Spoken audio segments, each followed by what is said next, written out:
All right, guys, so here we are, day 2 of the Costa. I'm sitting in 18th place. Got an awesome boater for day 2. Matter of fact, my boater for day 2 was a Mr. Eric Luzak, a Canadian pro who just recently joined the FLW Tour. Great guy, man. Sure was just laying the knowledge on me while I was out there, and I tried to soak it up as much as possible. Kept my mouth shut, had a good time, and I'm excited to see where Eric goes this year. So if you haven't, go over to Instagram, give him a follow, and just kind of see how he does this year. I think he did really well at the Cup on Lake Hamilton. So, you know, definitely a guy that's got some skill. I actually learned quite a bit. See, one of the things I learned from him that I hadn't been able to quite dial in this week was a Carolina rig bite. It's a great presentation to throw out there on Thousand Islands, is Carolina rig, and it's not something that I was able to quite dial in how to do from the back of the boat while pre-fishing for this tournament. You know, I caught a lot of fish on drop shot, and once you have that confidence in something like a drop shot, it's hard to get away from that. So, you know, I did try throughout the day to throw it. It was one of those things that as I struggled through the day, and I most certainly did struggle to catch fish behind him, was I went over to fishing a Carolina rig, because that's exactly how he was catching his fish.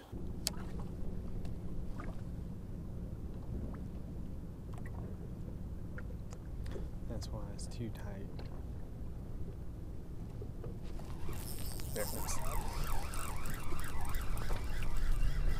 Oh, he's tiny though.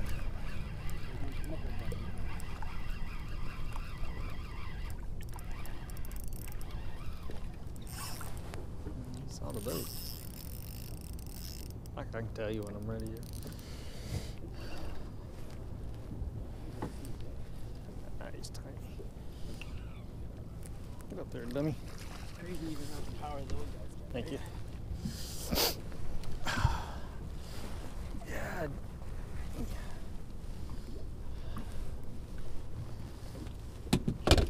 Just yesterday I figured out a way to cast off the back, you know, when it's drifting like this, that helps me out.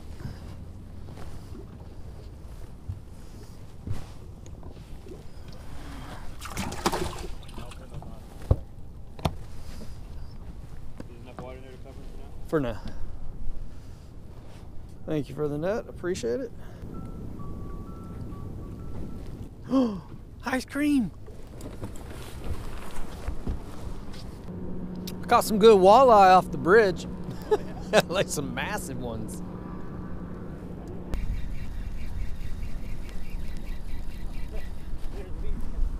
Oh. It was weird because I was snagged and it popped off, and all of a sudden there was wind. Wait. That happened yesterday, where that was the fish. Okay, right when I popped off the rock. That's weird. That would have been Goby. A lot of that. You call yourself a professional. Yeah, you do. There's so many that I've never felt this whole week.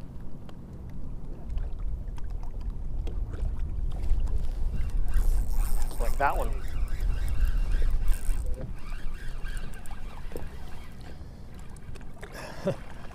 Like I'm trying, I know I kind of don't want to fish on this side because you're kind of dragging there, man, but I'm like, man, that's literally just how I'm getting bites. I don't think he's all that big. Maybe he'll catch the big one after this guy. Which be fine by me. Fine by me. That was literally right on my waypoint. Oh, was it? That's crazy, right? You see that waypoint? Oh, yeah. Well, I just made a second waypoint. I always do that when I catch a fish. Uh-huh. It's on the already there waypoint. Crazy, right? It is. How locked into some spots they are. Cool. Big fish.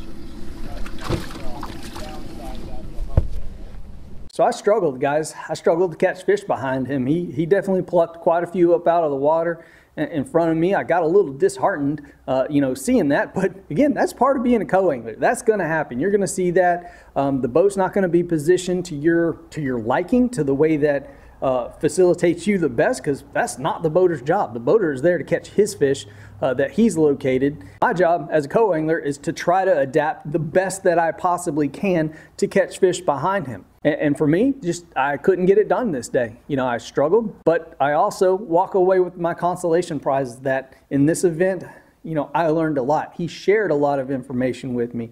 I got to see kind of where these guys were fishing that was different than how I was pre-fishing for this event. So, you know, I learned a lot, whereas, like I said in my previous video, you know, I didn't quite get that in the my previous 2 Costa events. I just didn't learn a lot. Whereas this event, I learned some of the very small finesse type things that get the job done up there on 1,000 Islands, and that was hard-earned knowledge right there, guys. So apologies if I don't quite share that with you, because again, I put my money in, I put 2 weeks of practice in for this event. That's what I walked away with. Those are my winnings that I walked away with from this event. I never mess with the drag. I just always play the spool. Oh yeah? Yeah. What do you mean? Just click the release and. Yeah, I don't like doing that because it doesn't always click when you want to click it. When they're really pulling, it's like press on, it doesn't click. Huh. You know what I mean? Like, I haven't found a.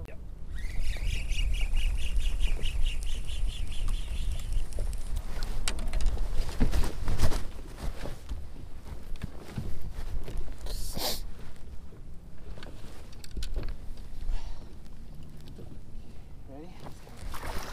Okay, get it.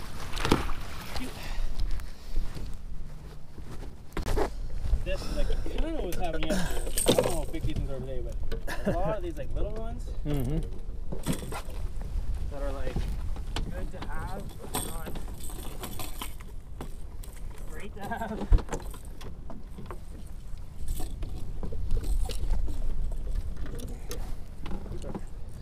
What I do like about the sea rig though, you tend to get them in pretty quick.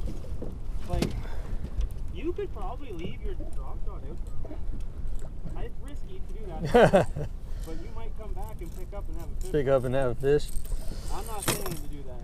Yeah, I'm afraid they'll get caught in your stuff and I know. jack that up.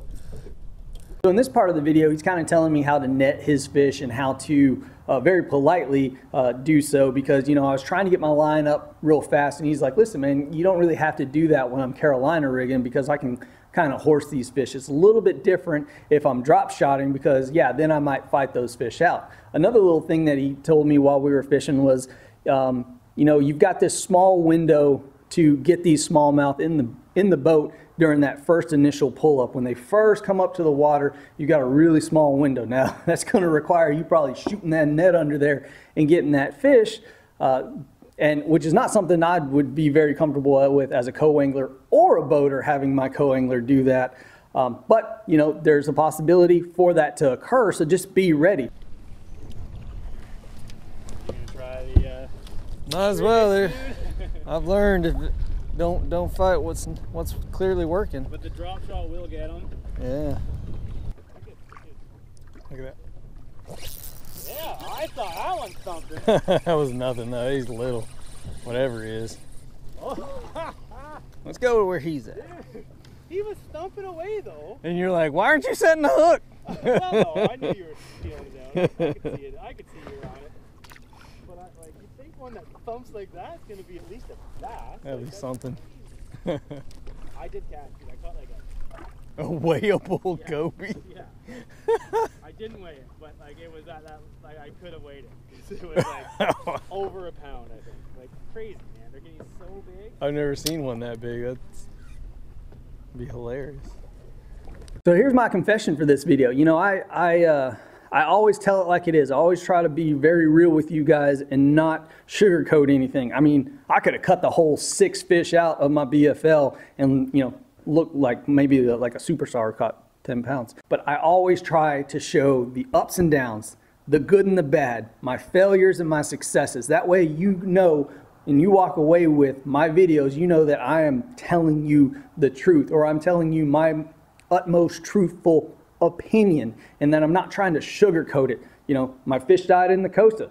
They died. I can't help that.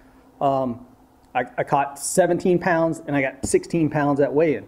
You know, I could have left that all out. So my confession for this one is that, you know what? At the end of the day, I had 2 fish and I threw them back. I said in a video last year that, you know what, that's something I regretted doing and I would never do again.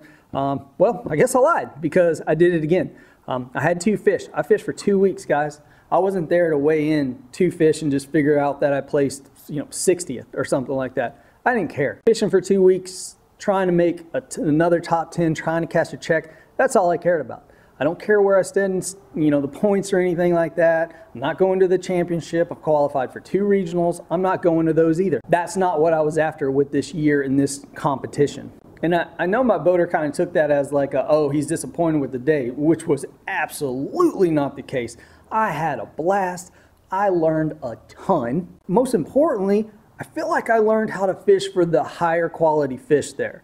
I feel like I learned how to catch those fish, how to position my boat a lot better. A way that may prohibit my co-angler from getting fish, but is still very fair in a sense, because a co-angler in these events, they're going to drop from the back, you're going to drift backwards, and a lot of the time their bait is going to get to those fish before the boater's bait. So, I learned these little things that I just hadn't picked up on, and I'm really looking forward to going back to Thousand Islands this year. This next year in the Northeast Division, because I feel like I've learned a lot that will allow me to compete at that level. So I got what I was looking for. Yeah, sure, I didn't make a top 10, but you know what? I got what I was looking for, and I'm extremely happy for that, and extremely thankful for the 2 guys that I got to be on the backs of their boats for this event. Mr. Wayne Vaughn, who won the event, and Mr. Eric Luzak, who's FLW Tour Pro, making his run at the Dream this year. So I wish him the best of luck. I wish Wayne the best of luck in the rest of his season and where he goes with this win. You know what? Look forward to seeing those guys again out there. As always, guys, thanks for watching this video. Please like, comment, share, subscribe. Y'all have a good one.